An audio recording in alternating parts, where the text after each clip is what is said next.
Mary's lovely കിച്ചന്റെ പുതിയൊരു വീഡിയോയിലേക്ക് എല്ലാവർക്കും സ്വാഗതം. ഇന്ന് നമ്മൾ തയ്യാറാക്കാൻ പോകുന്നത് ഇഡ്ഡലി വെച്ചിട്ടുള്ള ഒരു റെസിപ്പിയാണ്. നമ്മൾ സാധാരണ രാവിലെ ബ്രേക്ക്ഫാസ്റ്റിന് ഇഡ്ഡലിയൊക്കെ തയ്യാറാക്കാറുള്ളതാണ്. അപ്പോൾ ഇഡ്ഡലി ബാക്കി വരികയാണെങ്കിൽ നമുക്കത് വെച്ചിട്ട് ഇതുപോലെ ചില്ലി ഇഡ്ഡലി തയ്യാറാക്കി കൊടുക്കുകയാണെങ്കിൽ കുട്ടികൾക്കൊക്കെ ഒരുപാട് ഇഷ്ടപ്പെടും. വളരെ എളുപ്പത്തിൽ നമുക്ക് തയ്യാറാക്കാൻ പറ്റുന്നതാണ്. അപ്പം നമുക്കത് എങ്ങനെയാണ് തയ്യാറാക്കുന്നതെന്ന് നോക്കാം. ഞാനിവിടെ 7 ഇഡ്ഡലിയാണ് എടുത്തിട്ടുള്ളത്. നമുക്ക് ആവശ്യമുള്ളത് എത്രയാണോ അല്ലെങ്കിൽ നമുക്ക് ബാക്കി വന്നിരിക്കുന്ന ഇഡ്ഡലി എത്രയാണെന്ന് വെച്ചാൽ അത് നമുക്ക് എടുക്കാം. ഇനി ഓരോ ഇഡ്ഡലിയും എടുത്തിട്ട് നമുക്ക് ചെറിയ കഷ്ണങ്ങളായിട്ടൊന്ന് കട്ട് ചെയ്തെടുക്കാം. ഞാൻ ഈ ഇഡ്ഡലി രാവിലെ ബാക്കി വന്നത് എടുത്ത് ഫ്രിഡ്ജിൽ വെച്ചിരുന്നതാണ്. അത് ഫ്രിഡ്ജിൽ വെച്ചിരുന്നതുകൊണ്ട് തന്നെ നമുക്കത് പെട്ടെന്ന് തന്നെ പൊടിയാതെ കട്ട് ചെയ്തെടുക്കാം. ചില്ലി ഇഡ്ഡലി ഉണ്ടാക്കാനായിട്ട് പഴയ ഇഡ്ഡലി തന്നെ വേണമെന്നില്ല. നമ്മൾ ഫ്രഷ് ആയിട്ട് ഇഡ്ഡലി ഉണ്ടാക്കിയിട്ട് കുട്ടികൾക്ക് വേണമെങ്കിൽ ഇങ്ങനെ ഉണ്ടാക്കി കൊടുക്കാം. ഞാനിപ്പോൾ ഇഡ്ഡലി എല്ലാം ഒന്ന് കട്ട് ചെയ്തെടുത്തിട്ടുണ്ട്. ഈ ഇഡ്ഡലി നമുക്ക് ഇങ്ങനെ തന്നെ വേണമെങ്കിൽ ഫ്രൈ ചെയ്തെടുക്കാം. ഞാനിപ്പം നമ്മൾ സാധാരണ ചില്ലി ചിക്കൻ ഒക്കെ ഉണ്ടാക്കുമ്പോൾ ചെയ്യുന്നത് പോലെ ഒരു ബാറ്റർ തയ്യാറാക്കിയിട്ട് അതിലേക്ക് ഡിപ്പ് ചെയ്തിട്ടാണ് ഫ്രൈ ചെയ്യുന്നത്. ആ ബാറ്റർ തയ്യാറാക്കാനായിട്ട് ഞാനിവിടെ 3 ടേബിൾ സ്പൂൺ മൈദയും 2 ടേബിൾ സ്പൂൺ കോൺഫ്ലോറും എടുക്കുന്നുണ്ട്. അതിലേക്ക് 1/2 ടീസ്പൂൺ കാശ്മീരി ചില്ലി പൗഡറും പാകത്തിനുള്ള ഉപ്പും ചേർത്തിട്ട് നന്നായിട്ടൊന്ന് മിക്സ് ചെയ്തെടുക്കാം. ഞാൻ അതിലേക്ക് ചേർക്കാനായിട്ട് ഇവിടെ 1/2 കപ്പ് വെള്ളമാണ് എടുത്തിട്ടുള്ളത്. ഇത് മുഴുവനും ചേർക്കുന്നില്ല. നമുക്ക് ആവശ്യമുള്ളത് ഒഴിച്ചിതൊന്ന് കലക്കിയെടുക്കാം. ഒരുപാട് ലൂസ് ആവരുത്, ഒരുപാട് തിക്കും ആവരുത്. ആ ഒരു കൺസിസ്റ്റൻസിയിൽ നമുക്കിതൊന്ന് കലക്കിയെടുക്കാം. ബാറ്റർ ഇവിടെ റെഡി ആയിട്ടുണ്ട്. ചില്ലി ഇഡ്ഡലി തയ്യാറാക്കാനായിട്ട് ഞാനിവിടെ കുറച്ച് ഇൻഗ്രീഡിയൻസ് എടുത്തിട്ടുണ്ട്. ഒരു വലിയ സവാള ഒന്ന് സ്ക്വയർ ആയിട്ട് കട്ട് ചെയ്തെടുത്തതാണ്. പിന്നെ ഒരു ക്യാപ്സിക്കം, ചെറിയൊരു ക്യാപ്സിക്കം ആണ്, അതൊന്ന് എടുത്തിട്ടുണ്ട്.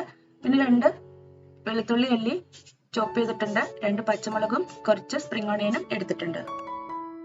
ഇഡ്ഡലി ഫ്രൈ ചെയ്യാനുള്ള ഓയിൽ നമ്മൾ സ്റ്റൗവിൽ വെച്ചിട്ടുണ്ട്. ഇനി നമുക്ക് ഈ ഓരോ പീസും എടുത്ത് ബാറ്ററിൽ ഒന്ന് ഡിപ്പ് ചെയ്തിട്ട് ചൂടായ ഓയിലിട്ട് ഫ്രൈ ചെയ്തെടുക്കാം.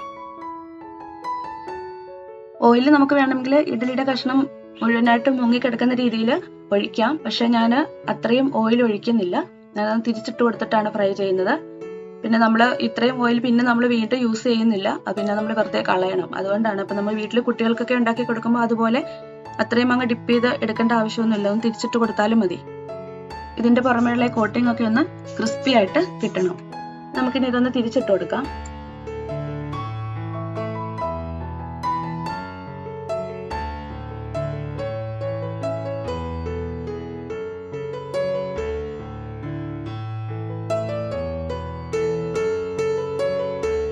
ഇപ്പോൾ ഇഡ്ഡലിയൊക്കെ നന്നായിട്ടൊന്ന് ഫ്രൈ ആയിട്ട് വന്നിട്ടുണ്ട്, നല്ല ക്രിസ്പി ആയിട്ട് വന്നിട്ടുണ്ട്. ഇനി നമുക്ക് ഇത് കോരി എടുത്തിട്ട് ബാക്കിയുള്ളതും കൂടെ ഫ്രൈ ചെയ്തെടുക്കാം.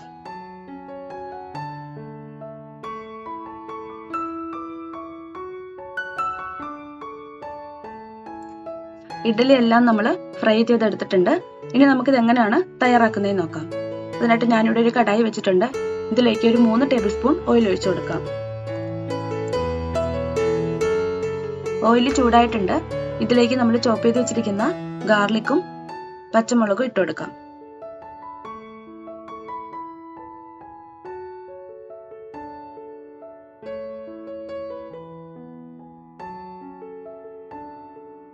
ഇതിലേക്ക് നമ്മൾ സ്ക്വയർ ആയിട്ട് കട്ട് ചെയ്ത് വെച്ചിരിക്കുന്ന സവാള ഇട്ട് കൊടുക്കാം.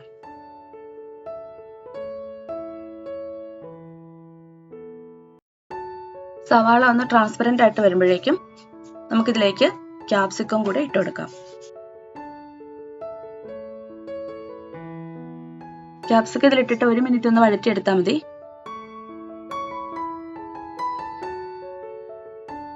ചില്ലി ചിക്കൻ ഒക്കെ തയ്യാറാക്കുമ്പോൾ നമുക്കറിയാം അതിന് നല്ലൊരു റെഡ് കളറാണ്.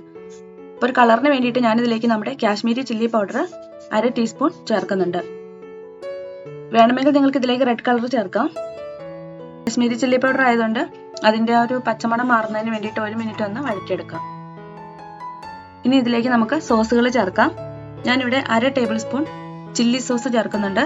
3 ടേബിൾ സ്പൂൺ ടൊമാറ്റോ സോസും 1 ടീസ്പൂൺ സോയ സോസുമാണ് ചേർക്കുന്നത്. ചില്ലി സോസ് നല്ല എരിവുള്ളതാണ്. അപ്പം നമ്മൾ ആദ്യം ഇതിലേക്ക് പച്ചമുളക് ചേർത്തിട്ടുണ്ടായിരുന്നു. അതനുസരിച്ച് വേണം ചില്ലി സോസ് ഇതിലേക്ക് ചേർക്കാനായിട്ട്. സോയ സോസ് 1 ടീസ്പൂൺ ആണ്. സോസുകളെല്ലാം ചേർത്തിട്ട് എല്ലാം കൂടെ നന്നായിട്ടൊന്ന് മിക്സ് ചെയ്തെടുക്കാം.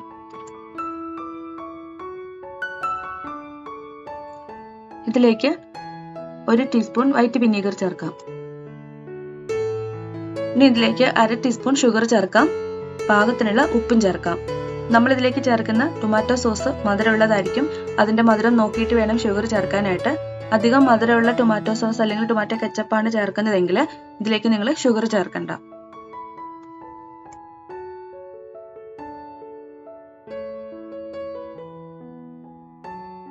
ഇതിലേക്ക് ഒരു 1/4 ടീസ്പൂൺ പെപ്പർ പൗഡറും കൂടി ചേർക്കാം.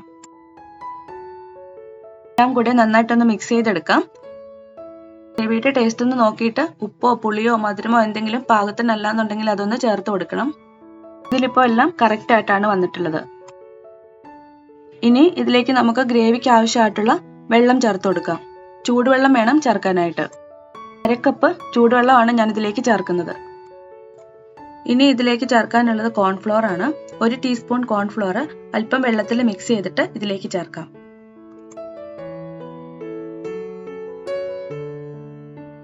ഇനി ഇതിലേക്ക് നമ്മൾ ഫ്രൈ ചെയ്ത് വെച്ചിരിക്കുന്ന ഇഡ്ഡലി ഇട്ട് കൊടുക്കാം.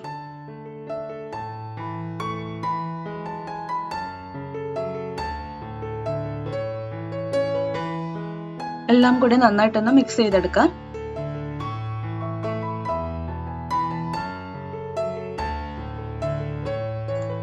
ഇനി നമുക്കിത് 1 മിനിറ്റ് ലോ ഫ്ലെയിമിൽ ഒന്ന് അടച്ചു വെക്കാം. ഇപ്പൊ നമ്മുടെ ചില്ലി ഇഡ്ഡലി ഇവിടെ റെഡി ആയിട്ടുണ്ട്. ഇനി നമ്മൾ നേരത്തെ ചോപ്പ് ചെയ്ത് വെച്ചിരിക്കുന്ന സ്പ്രിംഗ് ഓണിയൻ കൂടെ ഇതിന്റെ മുകളിലേക്ക് ഒന്ന് ഇട്ട് കൊടുക്കാം.